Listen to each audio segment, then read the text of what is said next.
Gold trusted gold buyers. మీరు తాకట్టు పెట్టిన బంగారాన్ని విడిపించి ఈ రోజు ఉన్న మార్కెట్ ధరకు కొనబడను. రైటర్లతో పెట్టుకోలేం, అర్థం అవుతుంది ఒక్కొక్క మాట. Yeah, I totally agree with you and understand the sensitivity of the situation as well. I'm very happy that you asked this. Yeah. చూసారా సార్, అనవసరంగా నా ఈగో నా క్వశ్చన్ మీరు చేసేబడ్డారు. I'm really happy with this. Thank you so much sir. Moving ahead sir, ఇందాక మీరు అన్నట్టు cinema is a collective work, it's a team work. ఎవరో ఒకళ్ళు బాగా చేస్తే కాదు, అందరూ బాగా చేస్తేనే, అన్నీ అలైన్ అయితేనే ఆ ప్రాజెక్టు సూపర్ సక్సెస్ అవుతుంది. ఇందులో మీరు 100కి 100% పెట్టినా అవతల వాళ్ళ వైపు నుంచి రాకపోతే it would be a disaster. లేదు, వేరే వాళ్ళు సరిగ్గా చేయకుండా మీరొక్కరే చేశారు అని అన్నా it will not bring out any good thing. ఈ ప్రాసెస్లో మీరు విపరీతమైన హార్డ్షిప్స్ ఫేస్ చేసి అమ్మయ్య ఒక ప్రాజెక్ట్ని గట్టెక్కించేది సూపర్ సక్సెస్ అయిన ఒక ఇన్స్టెన్స్. ఒకటి కాదు, 2 ఉన్నాయి. ఒకటి నా ఫస్ట్ పిక్చర్ సత్యము, సుమంత్ది. రెండోది పరుగు, బన్నీ గారిది. రెండింటికి విచిత్రమైన సమస్యలు. ఒకటి పర్సనల్ సమస్యలు, ఒకటేమో సినిమా సమస్యలు. సత్యం టైంలో ఏమైందంటే, యాక్చువల్గా మేము ఇంకో కథ చెప్పాం. నేను శ్రీహరి నాను అని నా ఫ్రెండ్, నా రూమ్మేటు. తన తర్వాత సత్యభామంత్ సినిమా చేశాడు. భరత్ అని నేను సినిమా రైటర్, తను డైరెక్టర్గా, నేనేమో రైటర్గా వెళ్తే మేము చెప్పిన 2 ఏళ్ళు తిరిగిన తర్వాత ఆ కథ వద్దన్నారు. ఈ సినిమా వద్దండి అన్నారు. 2 years తిరిగిన తర్వాత అసలు అంటే ఏమైంది, వాళ్ళ తప్పు కాదు. ముందు సుప్రియ గారు విన్నారు, ఆవిడకి బాగా నచ్చింది. ఆ తర్వాత సుమంత్ గారు వింటే ఆయన కూడా బాగా నచ్చింది. ఆ తర్వాత నాగార్జున గారు విన్న తర్వాత ఇది సుమంత్కి సూట్ అవుతున్నారు. And they are right, they were actually right. మేము చిన్నపిల్లలం కదా, నాగార్జున గారు అంత పెద్ద మనిషి నో అన్నారంటే చాలా ఇది అయిపోయిన తర్వాత అప్పుడే సూర్యకిరణ్ పరిచయం అయ్యాడు వాళ్ళకి. అప్పుడే వేరే పని మీద వచ్చాడు తను, సత్యం డైరెక్టర్. నాగార్జున గారు చూసి ఇతన్ని పెట్టుకుని రైటర్గా ఇంకో కథ రాయను అన్నారు. అంటే పోయింది అవకాశం అనుకున్న 9 నిమిషాల్లో ఇంకో అవకాశం వచ్చింది. 10 నిమిషాలు కూడా కాదు.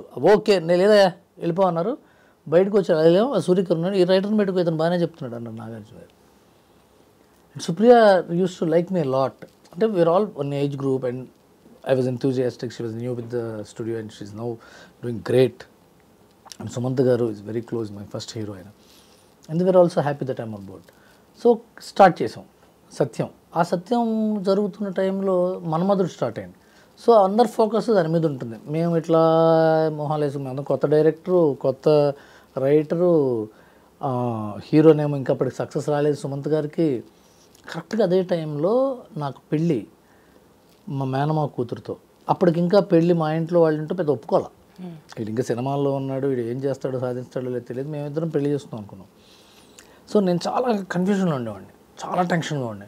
సడన్గా అప్పుడు ఏమైందంటే, సత్యం టైంలో షూటింగ్ స్టార్ట్ అన్నారు. పెళ్లి చేసుకుని షూటింగ్ స్టార్ట్ చేసినప్పుడు ఇంక 24 గంటలు షూటింగ్ దగ్గర ఉండాలి కదా. రాత్రి పగళ్ళు మా వైఫ్ ప్రెగ్నెంట్, ఒక్కతే ఉండేది ఇంట్లో. నేను 24 గంటలు షూటింగ్కి వెళ్ళి రావటం, రీరైట్ చేయటం, మళ్ళీ వెళ్ళడం, రావటం, షూటింగ్ టెన్షన్స్, డెలివరీ టెన్షన్స్. సినిమానేమో పూర్తి అయిపోయింది. నా ఫస్ట్ పిక్చర్ నేనేమో షూటింగ్ రిలీజ్ రోజున హైదరాబాద్లో ఉండాలని. మా వైఫ్ 9th month తన్ని రాజమండ్రి కాకినాడలో దింపేసి వచ్చి నేను చాలా టెన్షన్ పడ్డాం ఎడిటింగ్. ఆ తర్వాత ఏమైంది, నేను డెలివరీకి వెళ్ళాలి. నాగార్జున గారి సినిమా చూసి ఒక 10 సీన్లు రీషూట్ చేయమన్నారు. 10 సీన్లు రీషూట్ చేయాలి. నేనేమో కాకినాడ వెళ్ళాలి. రాత్రి 9:30కి చెప్పారు, ఇది ఎల్లుండే షూటింగ్ స్టార్ట్ చేయాలన్నారు. నేను రాత్రి ఇంత కూర్చొని, సత్యం రాజేష్ ఉన్నాడు కదా, ఫస్ట్ పిక్చర్, తను నేను పక్కనే కూర్చొని, తన సీన్లో 3 ఉన్నాయి దాంట్లో. రాజేష్ అన్నాడు, నువ్వేం టెన్షన్ పడకన్నా, నువ్వు ఉండు, నేను పక్కన కూర్చుంటా అని చెప్పి తను నా పక్కనే కూర్చున్నాడు. నేను రాత్రి 3ంటికో 4ంటికో రాసి పొద్దున్న 8ంటికి నాగార్జున గారు వస్తే ఆయనకి రీడింగ్ ఇచ్చి, తమిళ్ డైరెక్టర్ తనకు తెలుగు కొద్దిగా మాట్లాడటం వచ్చు కానీ పెద్ద రాదు సూర్యకిరణ్కి. ఎందుకు తను జడ్జి చేయలేడు కదా, పంచశైలి జడ్జి చేయలేదు కానీ కథా సంబంధించిన విషయాలు అవి. చివరికి అది ఓకే చేసామండి. అది రిలీజ్ అయిన రోజున యూ హ్యావ్ టు ఫీల్ మీ, చాలా ఆనందపడ్డా. నాకు కళ్ళంబడి బొటబొట నీళ్ళు వచ్చేసినాయి. ఎందుకంటే ఎంతో కష్టపడి, నాకు చాలా ఇష్టం నాగార్జున గారు. మా నాన్నగారు నాగేశ్వరరావు గారి ఫ్యాన్. అదే కంపెనీలో నేను రైటర్ అవ్వటం అనేది it is thrilling moment for me. తర్వాత ఇది పర్సనల్ స్టోరీ, ఎవరికి పట్టింది కాదు కదా, పర్సనల్ స్టోరీ. నేను నాకేవైతే ఏంటి కట్ చేస్తే పరుగు సినిమా భాస్కర్ బొమ్మరిల్ తర్వాత సినిమా, అది అల్లు అర్జున్ సినిమా, పెద్ద సినిమా అది. అది వర్క్ చేస్తుంటే నాకు భాస్కర్కి రోజు గొడవలే, రోజు గొడవలే. నాకు నేను ఎట్లానే వాడిని, ఇద్దరం ఒకటే ఏజ్ గ్రూపు, కుర్రాళ్ళం. తను అటనేవాడు, తిని ఇటనేవాడు. ఇప్పుడు తను బొమ్మరిల్ డైరెక్టరు, సో తన వాల్యూకే ఎక్కువ ఉండేది. నేనేమో కాదు కూడదని ఇట్లా గొడవ. మా ఇద్దరికి పాప ఆనందరంగా పంచాయతీ తీర్చేవాడు. ప్రతిరోజు గొడవే, ఇలా రాయాలి, అలా రాయాలి, అలా రాయాలి. But he loves me not as a person. నాకు ఇప్పటికీ ఫ్రెండ్, నేను చెప్తున్నాను, ఎందుకు తను చూసి కూడా నవ్వుకుంటాడు చూస్తే. చివరికి అది సినిమా జనవరిలో రిలీజ్ అవ్వాల్సింది పోస్ట్ పోయి మేకు వచ్చిందిగో ఈ ప్రాబ్లమ్స్ వల్ల. ఆ సినిమా షూటింగ్ అండి కొడైకెనాల్లో. ఆ కొడైకెనాల్ ఏంటంటే షూటింగ్ ఎలా చేయాలంటే మిస్ట్ వస్తూ ఉంటుంది. ఆ మిస్ట్లో హీరోయిన్ చూడాలి హీరో. ఆ మిస్ట్ మన చేతుల్లో లేదు కదా, అది నేచర్, అది అలా వచ్చి వెళ్ళిపోతూ ఉంటుంది. అది దాన్ని ఆపి ఉండో కాసేపు అనలేం కదా. అది మొత్తం వస్తే మనిషి కనపడ్డు. అది వెళ్తున్నప్పుడు వస్తున్నప్పుడో తీయాలి. అది రోజుకు 4 షాట్లు తీయలేం అంతేగా. అంటే వేరే పనులు చేసుకున్నప్పుడు వాళ్ళు మిస్ట్ వచ్చిందని తీసేవాడు. అదేంటది 200 మీటర్లు దిగి మళ్ళీ 200 మీటర్లు ఎక్కాలి కొండ. అది ఆక్సిజన్ తక్కువ ఉండేది. పైగా అదేంటి సమ్మర్లో కొడైకెనాల్ బ్రహ్మాండంగా ఉంటుంది. అది ఆగస్ట్, సెప్టెంబర్, అక్టోబర్లో చేశారు. అక్కడ చలి, చాలా హార్డ్షిప్స్ ఫేస్ చేసిన తర్వాత నాకు కరెక్ట్ డిసెంబర్ 31 నాడు హార్ట్ అటాక్ వచ్చింది. ఆ పరుగు సినిమా జరుగుతున్నప్పుడు డిసెంబర్ 31 వచ్చి జాన్ 1 నాడు నాకు ఏదో ట్రీట్మెంట్ చేశారు. మళ్ళీ జాన్ 7 నుంచి నేను వాజ్ ఇన్ ద షూట్. 6 daysలో రికవర్ అయిపోయారు. వాళ్ళు ఫటక్ నేను 4th ఇంటికి వచ్చా. 4th నాకు 4 రోజులు ఉంచుతారు హాస్పిటల్లో. 4th ఇంటికి వచ్చా, 7th మళ్ళీ షూటింగ్ వెళ్ళిపోయారు. పాపము అదే టైంకి భాస్కర్ వాళ్ళ మదర్ చనిపోయారు. నాకు ఇలా జరిగింది, తనకు అలా జరిగింది. But he also came back immediately in 4 days. అప్పుడు కష్టపడి చివరి దాకా డబ్బింగ్లో, ఎడిటింగ్లో, పబ్లిసిటీలో కాపీ అలా వెళ్ళి ప్రసాద్ మల్టీప్లెక్స్లో షో వేశారండి. We understood that film is a super hit. స్లోగా స్టార్ట్ అవుతుంది సినిమా. చివరికి వచ్చేటప్పుడు నేను చూస్తుంటే జనం ఏడుస్తున్నారు. ఆ రోజున నేను మౌనంగా నాలో నేను ఏడ్చా, బా ఎంత బాగుందని. ఆ తర్వాత నాకు కూతురు పుట్టింది. అది కూతురు మీద సినిమా. అది అవును, నేను మా అమ్మాయికి చూపించా. మొన్న 60 దానికి 15 years వచ్చినప్పుడు దానికి చూపించా. నేను దాన్ని ఊహించుకుని రాసా. ఇలా నాకు కూతురు ఉంటే నేను ఎలా ఆలోచిస్తాను, దాని గురించి నేను ఎంత ప్రేమిస్తాను అని. And I'm really happy. అదొక సినిమా నా లైఫ్లో షేక్ చేసిన సినిమా. Very happy sir. యాక్చువల్గా ఈ సందర్భం వచ్చింది కాబట్టి మాట్లాడుతున్నాను. సినిమా ఇంటర్వ్యూ చాలా స్పెషల్గా ఉండబోతుంది. బికాజ్ ఫిల్మ్ ఇండస్ట్రీకి సంబంధించి యూజువల్గా ఒక డైరెక్టర్ని ఇండివిజువల్గానో, ఒక ప్రొడ్యూసర్ని ఇండివిజువల్గానో, ఒక యాక్టర్ని ఇండివిజువల్గానో ఇలా పరిచయం చేసుకుంటూ వెళ్తున్న ప్రాసెస్లో ఒక multi faceted personality, who is a writer, who is a director, who is a producer, ఇన్ని టాలెంట్స్ ఉన్నటువంటి ఒక బహుముఖ ప్రజ్ఞాశాలితో మాట్లాడుతున్నాను అన్నది ఒక సైడ్ ఆఫ్ ది కాయిన్. అయితే the other side of the coin which makes me more dearer to that person is వారిది విజయవాడే, మాది విజయవాడే. సో అక్కడి నుంచి కనెక్ట్ అయినటువంటి ఆ విజయవాడ కనెక్టే మేబీ ఈ ఇంటర్వ్యూని ఇంకా వైబ్రెంట్గా, ఎనర్జెటిక్గా చేయడానికి ఇట్ ఆల్ పంప్ మీ అని అనుకుంటూ I have with me the esteemed celebrity VVS Ravi గారు ఉన్నారు. రవి గారు నమస్తే. మీరు బాగున్నారా? మన విజయవాడ బాగుందా? ఏంటి సంగతి? మీది తనాలే మాది తనాలే, మాది బందర్లాగా, మీది బెజవాడే మాది బెజవాడే. చెప్పండి, మీరు ఎక్కడెక్కడ? గాంధీనగర్ ఐనాక్స్కి చాలా దగ్గరలో ఉంటున్నాం. Correct sir, correct. అందరికీ ఈ రోడ్డే తెలుసు. శైలజ, రాధ, రాజీవరాజు, జయరాము, ఆ రోడ్డు అందరికీ తెలుస్తుంది. మీరు ఇటువైపు రోడ్డు ఏంటి నాకు తెలిసి, కళ్యాణ్ చక్రవర్తి నుంచి స్ట్రైట్గా వెళ్తే అంతే సార్, అంతే ఎగ్జాక్ట్లీ. సామూర్తి రోడ్డుకి వంతెనకి ఇవతల సందు ఇల్లు. అది లీలామాలది ఉండేది, ఇప్పుడు లేదు లీలామాల. అవును, ఆ పక్కన యూజువల్గా విజయవాడ నుంచి వచ్చారు గెస్ట్ అన్నది ఒక స్టార్టింగ్ జరిగిన తర్వాత ఇంకా వేరే క్వశ్చన్లే ఉండవు సార్. ఫస్ట్ అదే ఊరు గురించే మాట్లాడుకుంటాం. యాక్చువల్గా విజయవాడ నుంచి గెస్ట్ రాలా, విజయవాడ నుంచి హోస్ట్ వచ్చారు. నేను ఇక్కడే ఉంటున్నా. మీరు ఇక్కడే ఉంటున్నా. మీ వికీపీడియా ఓపెన్ చేసిన వెంటనే మీరు ఫ్రమ్ విజయవాడ, చదువుకుంది ఎన్ఎస్ఎం పబ్లిక్ స్కూలు, ఇవే ఉంటాయి సార్. అక్కడి నుంచి వస్తుంది ఒక వైబ్రేషన్ లోపల నుంచి. సార్ అసలు టు స్టార్ట్ విత్, అంటే not very very very nostalgic, but cinema గురించి మీ జర్నీ ఈ రెండు కనెక్ట్ చేసి చూస్తే మీరు చదువుకుంది బేసికల్గా ఇంజనీరింగ్, కానీ సినిమా వైపుగా మీ ప్రయాణం ఎలా సాగింది చెప్పండి. ఈ బయోపిక్ చెప్పాలంటే మళ్ళీ పావుగంట పడుతుంది. ఎందుకంటే ఈ చెప్పి ప్రతి ఇంటర్వ్యూలో, నా ఇంటర్వ్యూ ఓపెన్ చేయగానే ఈ బయోపిక్ అడుగుతారు ఫస్ట్. ఈ బయోపిక్ చెప్పేలో పావుగంట అవుతుంది. పావుగంట ఈడు మళ్ళీ మొదలు పెట్టాడు రా బాబు అంత డీటెయిల్డ్ గా చెప్పొద్దు ముక్కలో చెప్తా. Exactly sir. ఇంజనీరింగ్లో నా క్లాస్మేట్ కొరటాల శివ గారు, అతను నేను రూమ్మేట్స్. నాకు అప్పటి నుంచి సినిమా ఇంట్రెస్ట్ ఉండేది. వాళ్ళ మామగారు ఏమో పోసాని కృష్ణమురళి గారు, వాళ్ళ మేనమామ. సో నా ఇంట్రెస్ట్ చూసి తను నన్ను మురళి గారి దగ్గర తీసుకొచ్చి పరిచయం చేశాడు. నేను అప్పట్లో రైటర్స్కి అసిస్టెంట్లుగా ఉండేవాళ్ళు. కొన్నాళ్ళు వర్క్ చేసి అట్లా బ్రేక్ తీసుకోండి. నేను దగ్గర 4 ఏళ్ళు పనిచేసి ఆ తర్వాత సత్యం సినిమాతో నాగార్జున గారి ద్వారా ఇంట్రడ్యూస్ అయ్యాను. సార్ యాక్చువల్లీ మీ ఇంటర్వ్యూస్ మీరు చెప్పిన ప్రతి చోట విన్నదాన్నే మీ గురించి బేసికల్గా విజయవాడ మనిషి అన్న తర్వాత కొంత అసెస్ చేసుకోగలిగిన దాన్నే. నా పాయింట్ ఏంటంటే సార్, ఈ పాయింట్ కూడా మీ గురించి విన్నాను.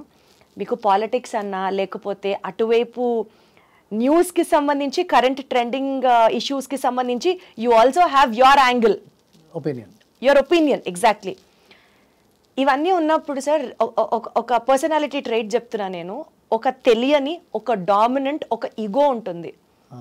అది ఈగో అనాలా, యాటిట్యూడ్ అనాలా, ఇట్స్ అ పర్సనాలిటీ ట్రైట్ అనాలా, it differs from person to person and the ideology of the person also. మీరు అసిస్టెంట్గా వర్క్ చేస్తున్నప్పుడు చాలామంది రైటర్స్ దగ్గర డిఫరెంట్ మైండ్ సెట్స్ని చూసినప్పుడు మీ ఈగో ఎలా షేప్ చేసుకున్నారు sir? Because you are a kind of a person where మీకు సినిమా ఇష్టం, రోజు సినిమాలు చూస్తారు, లీలామహల్కి వెళ్ళి చూసేవారని కూడా మీరు చాలా ఇంటర్వ్యూలో చెప్పారు. As a person who would fit in to the industry మీ ఈగోని ఎట్లా షేప్ చేసుకున్నారు చెప్పండి. I will tell you one thing. Ego is not a bad thing. No అసలు మాట్లాడండి. మీకు ఇదే మీ ఇంటర్వ్యూలతో మీకేమో ఎక్కువ తెలుసు అనుకుంటారు. చెప్పేవాడు మాట వినరు, చెప్తుంటే మాది బెజవాడే మీది బెజవాడే అంటారు, పచ్చిమిరకాయ బజ్జీలు అంటారు, చెప్పరండి. ఓకేనా? ఇప్పుడు ఈగో అనేది ఎప్పుడు కూడా perspective. Objective is not ego. ఆబ్జెక్టివ్గా చూసేటప్పుడు అది సెల్ఫ్ కాన్ఫిడెన్స్ అవుతుంది, సెల్ఫ్ రెస్పెక్ట్ అవుతుంది, ఒక పర్స్పెక్టివ్ టువర్డ్స్ లైఫ్ అవుతుంది. ఈగో అనేది ఏంటి? పర్స్పెక్టివ్ అన్నమాట. ఇతను ఈగోయిస్టిక్ లేకపోతే ఇతను ఈగోలెస్ పర్సన్ అనేది బయట పాయింట్ ఆఫ్ వ్యూ షాట్. మనకి మనం పెట్టుకునే షాట్ ఏంటంటే ఆబ్జెక్టివిజం. నేను ఈ రకమైన జీవన శైలిని అవలంబించాలి, నాకు జీవితంలో ఇది కావాలి, ఇది కావడానికి నాకు ఇవి పాటించడానికి కరెక్ట్గా ఉన్నాయి. నా అనుభవాలు, నా ఎదురు దెబ్బలు, నా చిన్న విజయాలు, నా చుట్టుపక్కల వాళ్ళు ఇచ్చే నాలెడ్జ్, వాళ్ళ అనుభవాలు రంగరించి ఒక దారి వేసుకుంటాంగా మనం, ఒక దారి వేసుకుంటాంగా. ఈ దారిలోనే వెళ్తా, ఇదే రైటు అని మనం పట్టు కూర్చుంటే అవతల వాడు చెప్పే మాట వాడికి ఇగోరా అని. వాడేంట్రా బాబా వాడు మాట ఏంటో, వాడికి అంత యాటిట్యూడ్ ఏంటంటే మనకేంటి ఈ దారి క్లారిటీ, ఇంకో దారి మనకు తెలియదు. అటు వెళ్తే ఏమవుతుందో, ఇప్పుడు విజయవాడ నుంచి హైదరాబాద్ రావాలంటే వయా సూర్యాపేట రావాలి, కోదాడ సూర్యాపేట, నందిగామ కోదాడ సూర్యాపేట, ఇంకోటి ఏదో ఊరు, తర్వాత ఆర్ఎఫ్సి, తర్వాత హైదరాబాద్. ఇది ఫిక్స్ కాదండి. మీరు పని చేయండి, మీరు ఖమ్మం వెళ్ళి ఖమ్మం నుంచి వచ్చి మళ్ళీ అదేంటి సూర్యాపేట జాయిన్ అవ్వండి, లేకపోతే గుంటూరు నుంచి నాగార్జున సాగర్ మీద వెళ్ళి అటు వెళ్తే ఇదో ఇది చెప్తాం, మాకు ఇది ఫిక్స్ అని మనం అనుకున్నాం అనుకోండి. పక్కన కూడా మాట ఏంటంటే బాబు అది బాగుంటుందంటే అది ఈగోయిస్టిక్ ఫెలో అనొచ్చు. లేకపోతే మన ఆబ్జెక్టివిజం అంటే నా ఇంట్రెస్ట్, నాకు ఏది కావాలో అది నా ఇంట్రెస్ట్ కోసం నేను పెట్టుకున్న రూల్స్, నేను పెట్టుకున్న నిబంధనలు దాటకపోగా మీతో నాకు పని ఉంటే మిమ్మల్ని కూడా నేను ఇన్ఫ్లుయెన్స్ చేసో, లేకపోతే మీ పద్ధతులు నాకు నచ్చలేదని ఖరాఖండిగా చెప్తేనో ఈగో అంటారు. And egoism is a great philosophy. Objectivism, egoism, ఎయిన్ rand పెట్టిన ఫిలాసఫీ. ఈగో ఉండాలంటారు. ఈగో లేకపోతే అంటే ఏంటి? Self centredness, self interest. నాకు ఇది కావాలి, నేను ఇలాగే, నాకు ఇదే కరెక్టు, దీంట్లో నా ఉంది చూసారా, అదే ఈగో కదా. ఇప్పుడు ఆ నా అనేది ఫిజికాలిటీ లెవెల్లో లేదు, సైకలాజికల్ లెవెల్లో లేదు, ఫిలసాఫికల్ లెవెల్లో, స్పిరిచువల్ లెవెల్లో ఉందంటే రమణ మహర్షి చెప్పిందే, నేనెవరు అని తెలుసుకో అంటారు. అవును సార్. వెస్ట్రన్ ఫిలాసఫీలో ఏంటంటే నువ్వే గొప్ప అని తెలుసుకో అనేది ఏం అని చెప్పింది. సో నేను ఇప్పుడు ఇదంతా ఈ సొల్లంతా పక్కన పెడితే నేను పోసాని కృష్ణమురళి గారి దగ్గర పనిచేశాను. కరెక్ట్. తర్వాత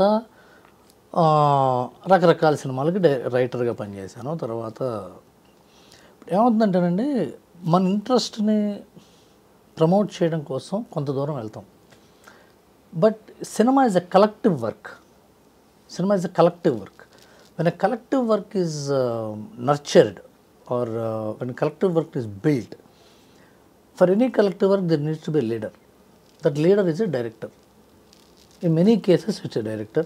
In some cases it is the producer whose vision he wants to envision through this group of people, and hero, I want this kind of a film, and he can produce it, and he is the director who is the captain of the technicians. అలాంటప్పుడు ఒక రైటర్కి ఉండే అభిలాష చాలా పరిమితులు ఉంటాయి. ఆ పరిమితులకు లోనయ్యే అభిలాష తీర్చుకోవాల్సి ఉంటుంది. అలాంటప్పుడు ఇలాంటి కొన్ని సినిమాలు మనం పూర్తిగా పనిచేయలేకపోవచ్చు, కొన్ని సినిమాలు మనం పూర్తిగా మన కోరికల్ని, మన వ్యక్తిత్వాలని, మన అభిరుచుల్ని చెప్పలేకపోవచ్చు. అందుకనే ఈ సోషల్ మీడియాలోనో లేకపోతే ఇట్లా మీలాగటి కాస్త సెన్సిబుల్గా అడిగితే క్వశ్చన్లు చెప్పడం గానో ఇలా జరుగుతూ ఉంటుంది. లేకపోతే కాగితం మీద రాసుకోవడం, లేకపోతే పుస్తకాల్లో వచ్చేసుకోవడం, లేకపోతే 10 మందిని కూర్చోబెట్టి సొల్లు కబుర్లు చెప్తూ మనం దాంట్లో కీర్తికండు తీర్చుకోవడం జరుగుతుంటాయి. అది సో బేసిక్